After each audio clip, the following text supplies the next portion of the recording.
When a young man became obsessed with a character from the Walking Dead video games, he developed an infatuation with her so strong that it would take him down a path of pure, murderous madness.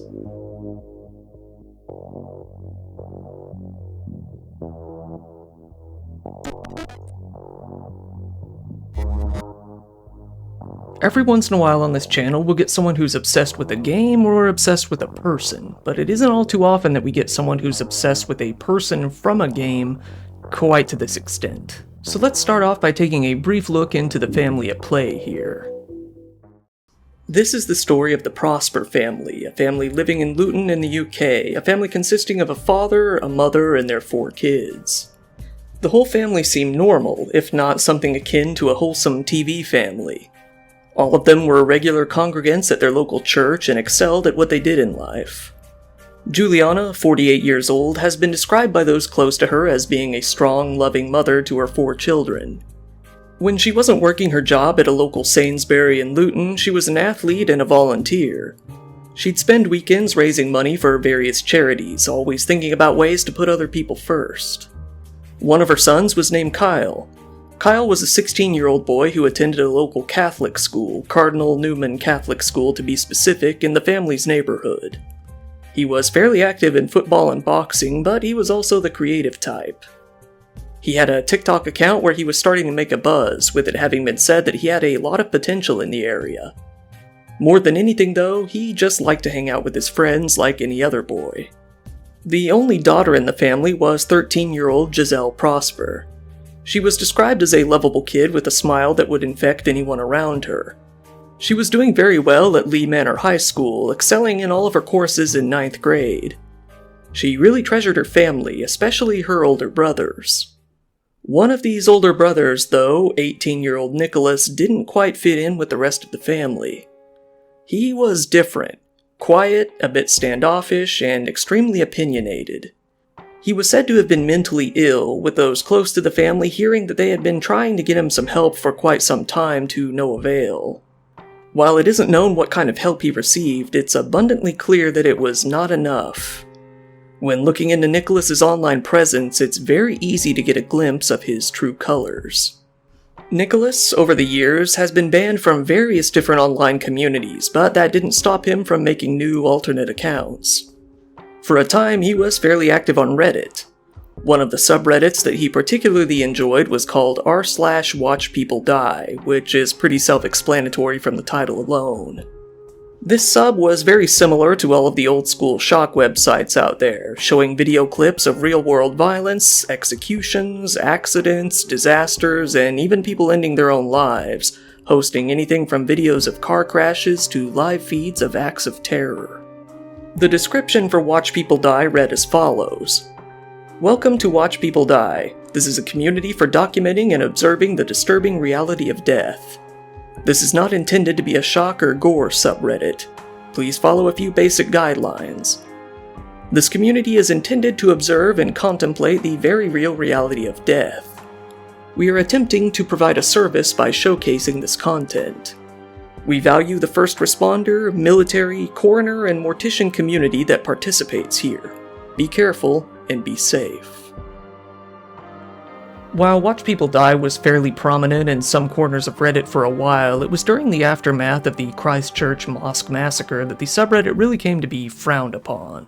After all, the subreddit hosted the full live version of the video where all 49 deaths were captured there crystal clear on video for all to see. It was due to this that both r/WatchPeopleDie and r/Gore were removed entirely after Reddit went under fire in the media for hosting the video. Both subs were left with nothing but a message saying that they violated Reddit's policies, saying, specifically our policy against glorifying or encouraging violence. The viewers of Watch People Die weren't all too keen on letting the subreddit die, though, so they decided to move to a new, standalone website modeled after Reddit in order to keep on posting as normal. Nicholas moved to this new platform as well, where he became fairly active over multiple accounts. On these accounts, he mainly posted comments on various gore-related videos in which he would joke, troll, and most notably, argue. Nicholas displayed a hatred of women in general, who he seemed to identify as feminists no matter what the context. On various videos of women dying, he would post comments such as, "Bye feminists," or "They're probably feminists," brushing off their deaths entirely. On one video where it appears that a young girl took her life after being assaulted, he commented, "Feminist propaganda, she died 'cause the dick was too good."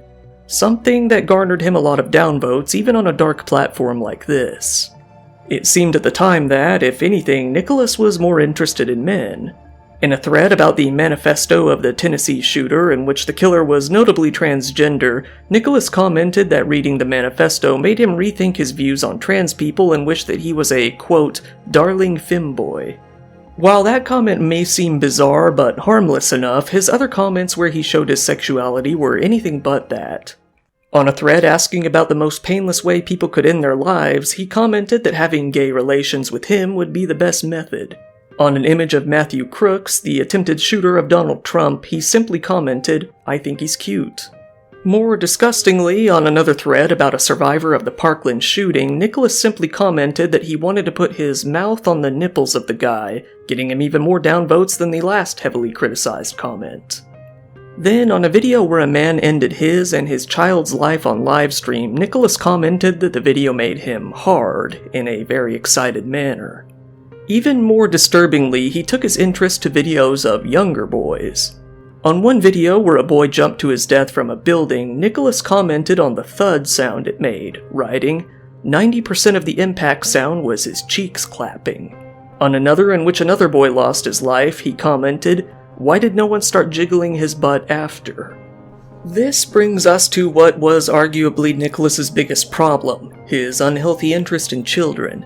Some comments were not sexual but simply inappropriate, such as one in which he joked that the victims in the Sandy Hook massacre were crisis actors, likely a tongue-in-cheek, sarcastic remark towards the conspiracy theory, but it landed flat and got him downvoted regardless. In other posts though, he began to delve into what would get him banned even from a shock website. Nicholas had a cause that he was actually very passionate about: defending relations with children. If he saw an argument against pedophilia, he would take it upon himself to argue against it, usually using some sort of "prove to me where's the harm" type of argument. If anyone didn't wish to argue with him on this, he would annoyingly rant about how they had failed to counter any of his brilliant arguments or come up with any counter-arguments of their own, failing to see that most people simply didn't see the need to argue that this kind of thing was bad. To most people, it was simply a given that having relationships with children was bad, but to Nicholas, it wasn't quite so clear. Nicholas didn't even like when people used the term convicted pedophile, lashing out with comments such as, "Sorry, what's a convicted pedophile? I don't speak retard."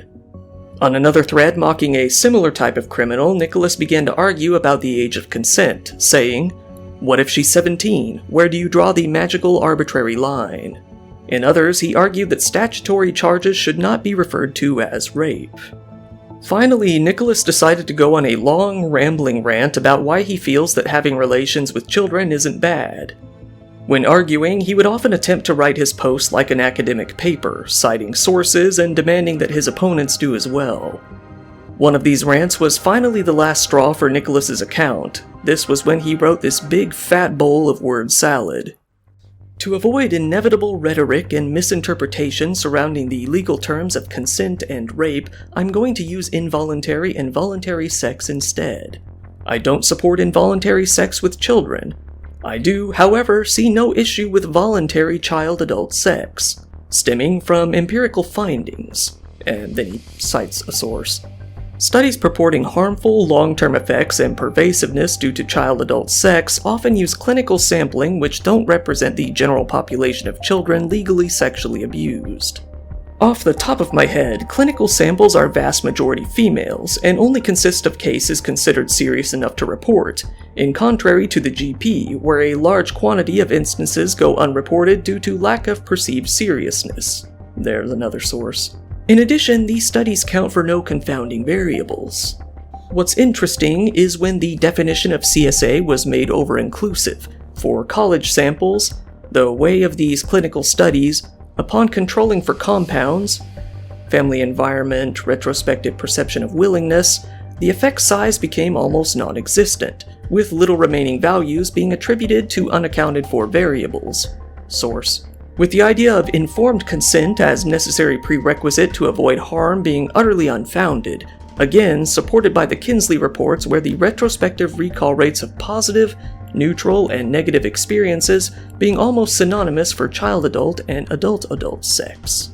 I'm willing to discuss any criticisms or issues you may have with the Rind study. After this, Nicholas was finally banned on Watch People Die. Unable to handle this, he immediately made a new account to argue with moderators, saying that he didn't break any rules. The moderators told him, simply, that they had a rule not to sexualize children and that Nicholas was doing just that. Nicholas then argued about the definition of sexualization. The moderators weren't willing to argue with Nicholas in his pseudo-academic fashion, simply telling him that they would unban him if he contributed a video of his own death to the website. He then asked if the mods were mentally challenged, to which they said that they may be, but at least they don't advocate for having relations with children. So Nicholas continued to rant that the rule wasn't explicitly defined, so he couldn't have broken it. They simply just banned his new alternate accounts as well. Nicholas, dejected, decided to enter into other forms of social media in order to get his fix. He made a new account on Instagram, where he mainly posted crude drawings. Almost nobody followed him, however, he followed a little over 100 people himself. Concerningly, most of the accounts he followed were those of kids, or at least teenagers. One of the pages that he followed was even a memorial page for the child victims of the Sandy Hook incident. Nicholas was a huge fan of the Telltale Walking Dead video games, and that's putting it lightly. He played the games over and over again. These games are made in a choose-your-adventure type style where players' choices will affect the way that the story plays out from then on. Nicholas became extremely infatuated with one of the main characters, a young girl named Clementine. Nicholas became so obsessed with Clementine that he began to use her as his default picture on various forms of social media. He also opened up an account on Pinterest simply for the purpose of collecting pictures of Clementine, collecting hundreds of them. If you remember his old comment about wishing to become a femboy, that actually included a line referencing Clementine as well, one that read, "If not an inter-universal transportee in a Clem-Close The Walking Dead game body, I wish I was a darling femboy." This meant that he was so obsessed with Clementine that he wanted to travel to her universe and take over her body, or at least a body very similar. Nicholas, in his own words, began to see Clementine as a sort of religious figure, feeling that he was destined to follow her and do anything he could to support her. Nicholas, not content to keep his love for Clementine to himself, decided to introduce his family to the Walking Dead games, mainly his younger sister Giselle.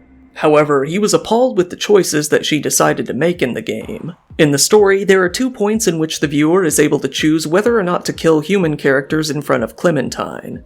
While Clementine isn't physically harmed, if the player does so, it leaves the young girl traumatized throughout the rest of the game.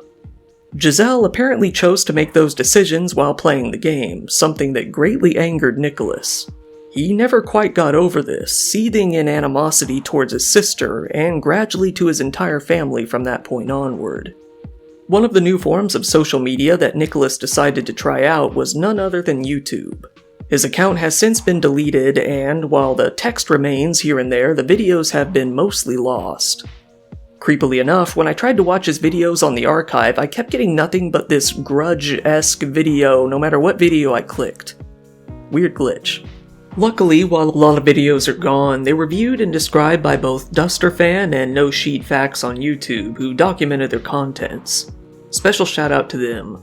On his channel, Nicholas mainly continued his arguments from Watch People Die, defending the acts he wanted to commit with children. He even defended people who watched content that was, let's just say, the worst of the worst. While most of the videos themselves were fairly brief, they mainly consisted of complete rambling that was noted as being very hard to understand. If not for the text that Nicholas put into the video's descriptions that clarified his points, it would have been very hard to understand what he was even trying to articulate. In one of his channel's videos that does still remain, he spent a good few minutes arguing against his ban on Watch People Die, saying that he was given a false reason for his ban, claiming that they banned him because they simply didn't like him. He seemed to completely fail to understand why people didn't really like his comments. He claimed that nobody explained to him what he did wrong, despite the fact that they did explain it fairly clearly. This video is in reply to the 10th man on Watch People Die. The context of this is that I've been banned for pedo, which basically means I'm banning you because I don't like you, I guess, considering I've broken no rule and no one is willing to explain how I've broken any rule. I've tried to reason with these people. What I've done is I've made a slew of messages combating misinformation and comments based on empirical findings and comments made purely for academic purposes in spreading knowledge and understanding on this topic. Not one person was willing to explain to me what I said, how what I said was sexualization, because that is the rule they try to bend in justifying my ban. I wrote the definition of sexualization here, and you can read that. There is no sexual objectification anywhere. It really is just combating misinformation, and obviously they have responded with no care, like always. Accomplishing nothing by ranting about his ban, Nicholas instead chose to post more videos in which he continued his rants. From this point onward, every single thumbnail he would use would be a black and white drawing of none other than Clementine. In the first new video, one called Streamlining PED Discourse, with it being pretty clear what PED means, Nicholas compared a child consenting to play football with kids consenting to have relations, questioning how the two were any different as they were both physical activities. The next video was one called Institutionalized Pseudo-Justice and How It Affects Pedophilia. In this video, he mainly posted a huge, extremely long dump of vaguely described sources into a large text file much like he did on Watch People Die, adding that he felt there was no, quote, inherent harm in getting with minors. He posted the file into the description of the video for anyone to download. In a video called 2024 UK Riots, Quick Thoughts, he complained about mass immigration. This lines up with some of his posts on Watch People Die, in which he says that he enjoys watching Indians die and that Muslims should go back to their own countries. In response to Jay Lillen, he basically just responds in his usual manner of arguing to a YouTuber who made a video called Debating the Devil, a video in which the existence of the devil was questioned, a video that Nicholas didn't really seem to enjoy. Even on the video itself, he left similar argumentative comments. The next video was a very dark one, possibly even darker than the content up until that point, a video called Responding to Arguments Against Necrophilia. He once again talks about kids, only this time they were being involved with necrophilia. He says that while the dead cannot agree to cremation, they can still be cremated, meaning that it should be fine to also have sex with them. In the next video called You Don't Follow Epistemic Bounded Rationality, Nicholas talks about a wizard who is able to magically conjure up a bunch of fake CP. He wonders if the person who viewed that media would be in the wrong, given that no child was actually harmed. In this video, he notably talks about seeing the notorious dark web video Daisy's Destruction, in which an Australian criminal named Peter Scully tortured a young girl in some of the most brutal, heinous ways imaginable in order to excite his buyers. It's widely considered to be one of the worst things ever shown on the internet, but Nicholas was describing the content within and defending those who have watched it. In the video, he also references what seems to be an imaginary relationship that he is in with Clementine. Finally, we have Kingdom Level Above Human. In this video, Nicholas discusses the afterlife in various religions, even cults such as Heaven's Gate. He wonders how his experience in the afterlife might be. It shows that, at this age, he assumed his life may very well be near its end. Nicholas was never able to forgive his sister, or by extent his family, for the choices that she made in the Walking Dead game. Even months after the fact, he was still horribly offended and bitter towards them. While he was able to hide it outwardly, he had come to despise them internally. It came to the point where he decided he couldn't handle it anymore. Nicholas was somehow able to purchase a shotgun despite not having the license required in the UK to do so. He went home with it, and there he set up a webcam, put on his best bucket hat, and began to film a video. Right away in the video, he clearly states that, due to the decisions Giselle made in the game, he was planning on mutilating her face beyond recognition. On June 30th, my sister decided to make the only correct choices in episode 1 of season 1 of the Walking Dead games. And for that her face will be mutilated further than necessary. After mentioning his sister, he turns his attention to a video he saw on YouTube. This was gameplay footage of the Walking Dead game recorded by a channel called Living Echoes. In this video, which was a compilation of the best moments between Clementine and another character, the YouTuber made the same choices that his sister did, appalling him even more. However, he abruptly stops talking about this.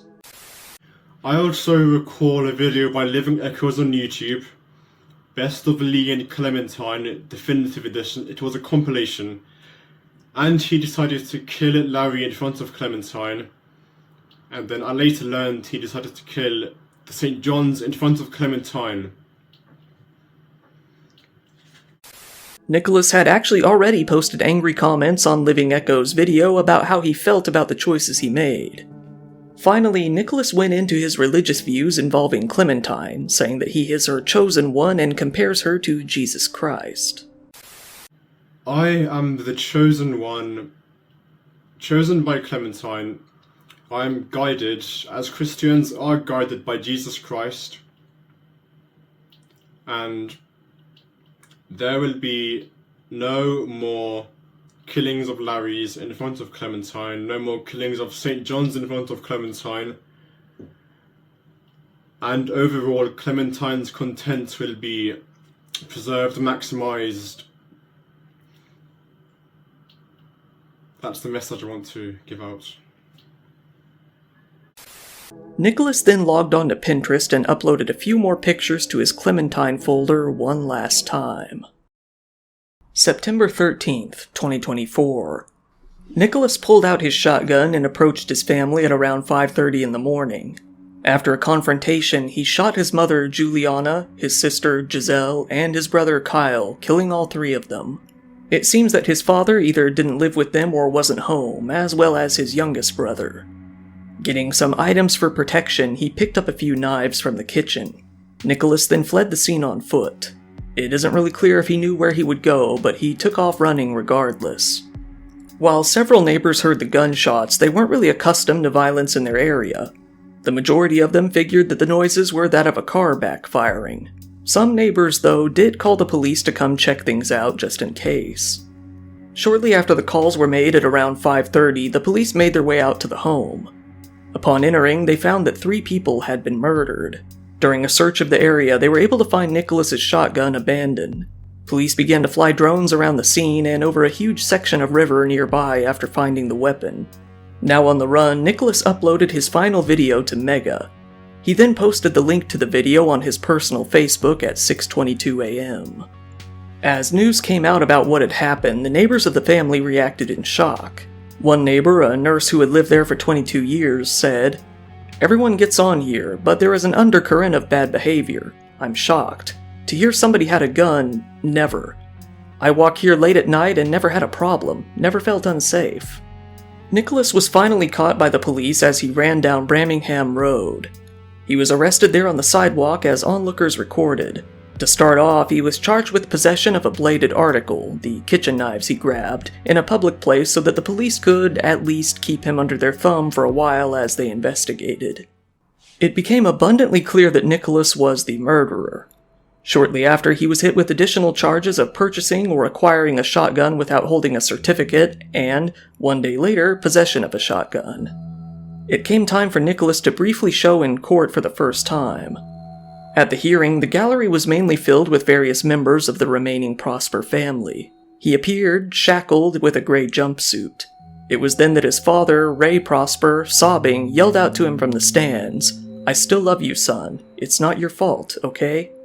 The deputy district judge, Robert Borwick, detained Nicholas into custody and ordered him to appear at the Luton Crown Court for a preliminary hearing in a few days. Until then, Nicholas was locked away.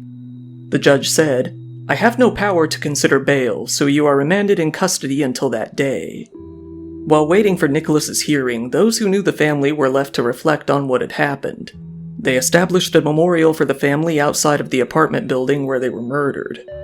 A co-worker of Juliana said, "She was just the loveliest person. She had a heart of gold. She would speak so highly of her kids." Another friend of Juliana said that she lived for her children and was a positive person who will be so terribly missed. The mother of one of Giselle's friends from her music class also came out to pay tribute. She said, "She was a very sweet girl. She was a very lovely girl. We are all so shocked." Giselle was described by her school as both a beautiful soul and a model pupil. The school's head teacher said, "We are deeply shocked at Lee Manor High School by the tragic incident that occurred on Friday in our local community and devastated by the loss of our pupil, Giselle Prosper." Friends of Kyle's from school said that he was a quiet boy who never made any trouble. One of their mothers said, "It is so heartbreaking. My son was a close friend of Kyle. He was a lovely, smiley, quiet boy. It's so hard to believe that this happened to him and his family." Kyle's school said that the incident was devastating as they offered condolences to his family. A statement issued by the school said, "We are shocked by the tragic incident that occurred on Friday in our local community and deeply saddened by the loss of one of our own students, Kyle Prosper. This is devastating news to all those who knew and loved Kyle, and it will take some time to come to terms with the profound sense of loss. We have already sent important information to parents and carers that outlines the support we have in place for students when they return to school on Monday. We know this will be a difficult time for students and staff, and we will do all we can to support them with love and compassion. We extend our heartfelt condolences to Kyle's family on their immeasurable loss, to his friends, and to those in neighboring schools who are coming to terms with their own loss. We pray for all those who have died in this tragic incident." Living Echoes, the YouTube channel that Nicholas talked about in his video, came to find out by his comment section that he was mentioned in the final video before the murders. He didn't take it too well, saying that his videos were only there for entertainment purposes, asking what he should do. I think it's safe to say that nobody really blames him for simply uploading some gameplay footage. He would have no reason to ever believe that it could end up being a factor in something like this. The remaining Prosper family spoke out, saying that they were very grateful for the support they had received from friends, family, the police, and the local community since the murders. A GoFundMe page was set up for the family, quickly raising a pretty good chunk of money to go towards funeral expenses and other costs. Before Nicholas's hearing even came about, the GoFundMe campaign raised about £15,000 of its £20,000 target. One day before Nicholas's hearing, the campaign not only managed to meet but also surpass its goal by the thousands. Nicholas's hearing came about on the 18th of September 2024. The judge, Michael Simon, decided to keep Nicholas in custody until another hearing in December. On December 5th, he would be expected to enter a plea and begin preparing for trial. This was due to the time it may take for an expert report on Nicholas and his mental health issues to be made. It would also take some time for a full pathology and forensic report to be made on the crime. For now, it has been said that the actual trial may take place in March, but that is subject to change over time. We'll just have to see where this goes. At the very least, at least someone like Nicholas is good and locked up. Once again, thank you for watching my video. If you found it interesting, please give it a like, it helps me out in the algorithm, and feel free to subscribe if you want to see more content like this. Just recently, I've started up a podcast with 4 of my friends called the NBR Podcast. If you find this channel interesting, you might like that one as well. I also opened up a merch store. There you can get yourself some cool Dire Trip related t-shirts. If you want, go ahead and follow me on social media, because if anything were to ever happen to this channel, that would probably be the only way you'd ever hear about it. I also really appreciate when people follow me on Patreon. There you can get videos early, ad-free, and uncensored. Channel memberships are back up too, and you can get the same benefits there as well. Once again, this has been your host Kyle. Thank you, and good night.